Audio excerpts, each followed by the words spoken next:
जन्म नाही पुन्हा।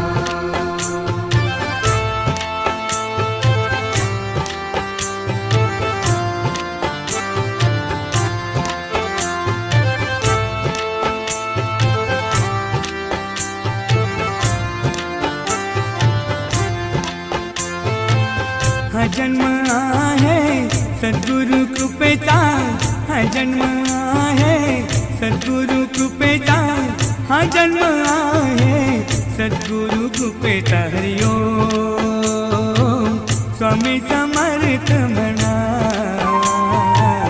हा जन्म